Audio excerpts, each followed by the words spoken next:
¿Qué tal amigos? Qué alegría podernos encontrar del 10 al 12 de julio, viernes a domingo, en la Casa de Encuentros Monte María, para una experiencia única para personas solas y solos. Un encuentro que hemos llamado la alegría de vivir, porque reconocemos que la soledad no está en el proyecto de Dios y sin embargo es uno de los grandes signos de los tiempos. La soledad apenas matizada o acompañada por las tecnologías, por una mascota, pero tenemos la añoranza, el deseo, la nostalgia, la vocación de compartir la vida con otras personas. Por eso hablaremos de los miedos para amar, los miedos para entregarnos. Hablaremos de cómo construir amistades en Dios. Hablaremos de cómo sanar heridas rotas con personas que han sido significativas en nuestra vida. Tendremos talleres, dinámicas, lúdicas para compartir una nueva manera de mirar la vida. Cómo plantear este desafío de las relaciones virtuales que han desplazado las relaciones personales. Cómo reconocer que vivimos esa soledad acompañada y cómo necesitamos de alguna manera reorientar y reconstruir un nuevo proyecto de vida. Un retiro que no te puedes perder, la alegría de la vida, 10 al 12 de julio. Puedes escribirnos vía WhatsApp a los teléfonos que aparecen en pantalla y será un gusto poder compartir contigo este retiro espiritual, la alegría de vivir para solos y solas. Te esperamos.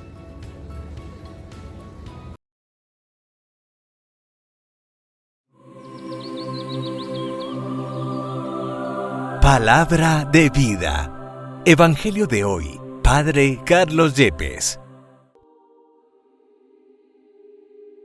Del segundo libro de los Reyes, capítulo 25, versículos 1 al 12.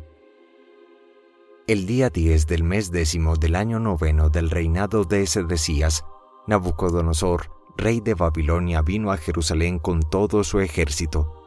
La sitió y construyó torres de asalto alrededor de ella. La ciudad estuvo sitiada hasta el año 11 del reinado de Sedecías.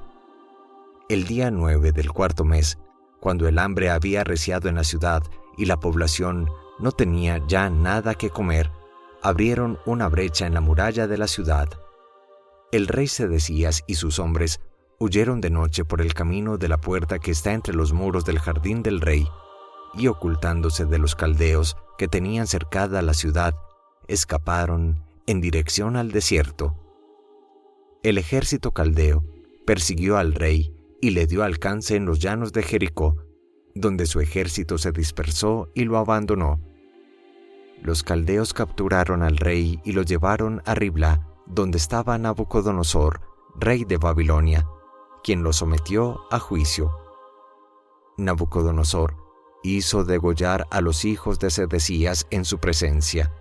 Mandó que le sacaran los ojos y lo condujo encadenado a Babilonia. El día 7 del quinto mes del año 19 del reinado de Nabucodonosor de Babilonia, Nebuzaradán, jefe del ejército caldeo y súbdito del rey de Babilonia, entró en Jerusalén, quemó el templo del Señor, el palacio real y todas las casas de Jerusalén. Los soldados caldeos que estaban con el jefe del ejército destruyeron las murallas que rodeaban la ciudad. Nebuzaradán deportó al resto de la población y también a los que habían rendido al rey de Babilonia, y solo dejó a algunos campesinos pobres para trabajar las viñas y los campos. Palabra de Dios, te alabamos, Señor. Salmo 137. Tu recuerdo, Señor, es mi alegría.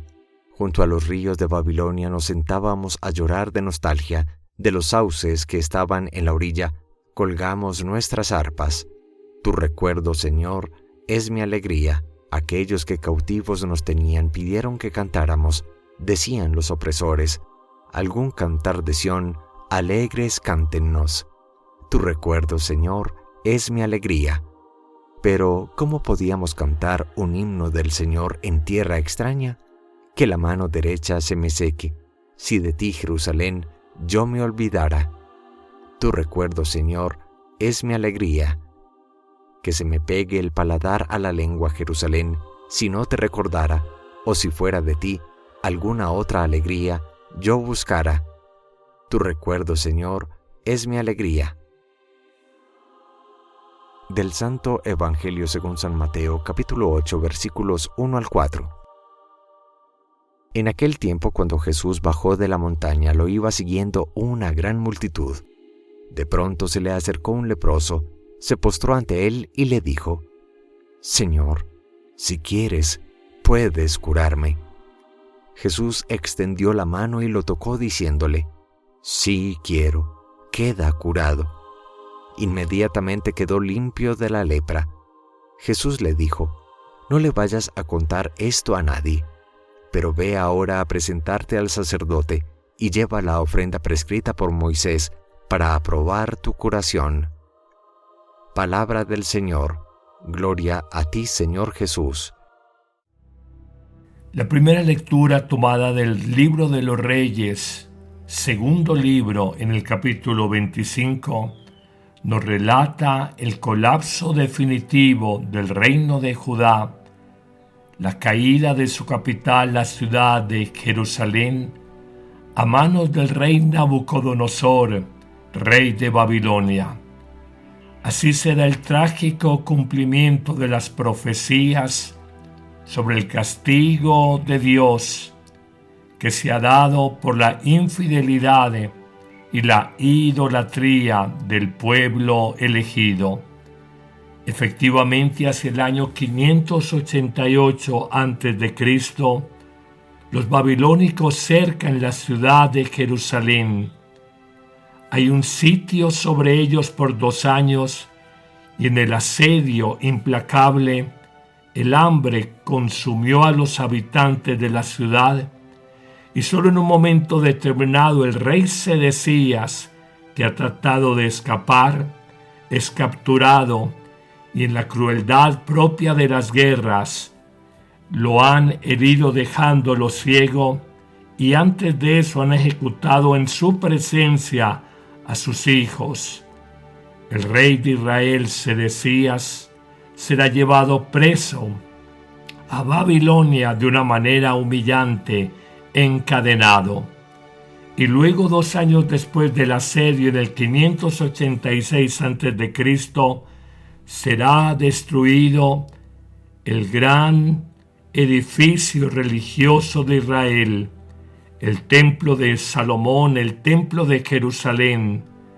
Pero en esa crueldad, repito, de la guerra, no solo el templo religioso para el pueblo de Dios, sino el palacio real y los principales edificios de la ciudad son acabados. Así se cumple la profecía de Jeremías y de Ezequiel, cuando dicen que el pueblo de Israel será castigado y llevado al exilio por su infidelidad, su desobediencia a la ley de Dios y por haberse hecho otros falsos dioses para la época, becerros de oro. Hoy, ¿quién es el Dios de tu vida? ¿Para quién trabajas que te mueve a levantarte cada día? El Dios de tu vida es hacer dinero. El Dios de tu vida es tu empresa. El Dios de tu vida es el cuidado de tu cuerpo. El Dios de tu vida es mantener la eterna juventud. El Dios de tu vida es tu familia. Todos estos aparentemente son valores importantes, pero al final descubrirás que son idolatrías y que solamente el Dios de la Biblia, el Dios de la vida, el Dios de los patriarcas Abraham, Isaac, Jacob, permanece. Hoy reconocemos que al quemarse el templo y verse el pueblo de Israel en el exilio, ya no asocian a Dios con un lugar y empiezan a madurar la oración pura, la oración en el corazón. Y al final en Israel solo queda un puñado de hombres y mujeres humildes que son llamados el resto fiel de Israel, que cultivan los trigales, los viñedos, y ellos, un grupo pequeño porque los demás han pasado al exilio en Babilonia, serán el núcleo fiel y humilde a través del cual Dios mantendrá sus promesas de salvación. Este grupo pequeño será la semilla de esperanza que permanece. Hoy me pregunto, cuando vemos una semilla pequeña de creyentes que permanecen fieles a la palabra, al evangelio, a la iglesia, más allá a veces de burlas, desprecios y señalamientos, si hay un nuevo resto fiel, no de Israel sino de la iglesia, que sigue y continuará las promesas de Dios en medio de la idolatría y el paganismo de muchos. Pero pasemos al Evangelio de San Mateo en el capítulo 8, cuando nos habla de la curación del leproso. Y reconocemos 3 enseñanzas para nuestra vida. La primera, este pobre hombre enfermo, excluido por su lepra, sacado del seno de su familia, de la sinagoga y de la aldea en donde vive, con una fe humilde y totalmente confiado en el poder de Cristo, le dice de una manera exquisita: Señor, si tú quieres, puedes limpiarme. Si tú lo deseas, puedes sanarme, porque tú lo puedes todo en la vida. Qué expresión más hermosa, y cómo cuando nos sentimos enfermos, nos sentimos apabullados, aplastados por la vida, podemos decirle, ejemplo del leproso del Evangelio de hoy, con toda humildad, pero también con toda confianza en el poder del Señor: si tú quieres, puedes curarme de esta enfermedad. Si tú quieres, puedes levantarme de esta caída. Qué impresionante imagen, y cómo nos enseña que en el Señor todo lo podemos, y con humildad y absoluta confianza le pedimos a Él. Pero hay una segunda enseñanza, y es el contacto físico y personal de Jesús con el leproso. Cuando dice el evangelista Mateo que Jesús extiende la mano y toca directamente el cuerpo, la humanidad del leproso. Según las leyes rituales de la época, Jesús debía de haber quedado contaminado de impureza ritual al tocar al enfermo de lepra, cosa que no ocurrió, sino que por el contrario, por este contacto personal, el leproso queda sanado por el poder y la santidad de Jesús.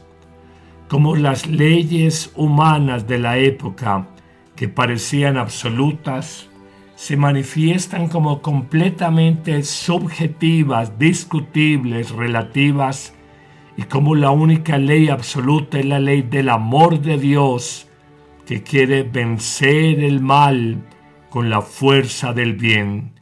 Y aquí hay una inversión de valores, porque el hombre bueno no queda contaminado o no cae en impureza ritual al tocar al leproso, sino que el leproso queda sanada como persona, queda sanado como hombre, cuando física y directamente es tocado, entra en contacto con la santidad de la persona de Jesucristo.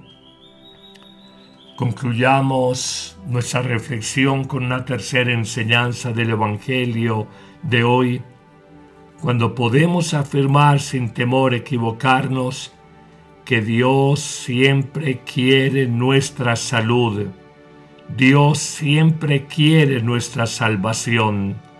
En efecto, ante la exhortación del enfermo, Señor, si tú quieres poder limpiarme de la lepra, Jesús le manifiesta su deseo: quiero, lo deseo, quedas limpio de la lepra. Así se cumple la profecía de que el Mesías vendrá a sanar a los enfermos, vendrá a colocar en el centro de la humanidad a los marginados y excluidos.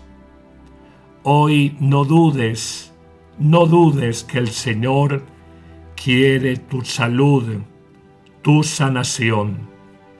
Hoy pregúntate de qué lepra necesitas ser sanado, qué llagas hay en tu alma que se han ido abriendo porque el rencor ha crecido, el miedo se ha fortalecido, la duda se ha aumentado, la ansiedad en tu corazón frente al futuro se ha hecho más sólida.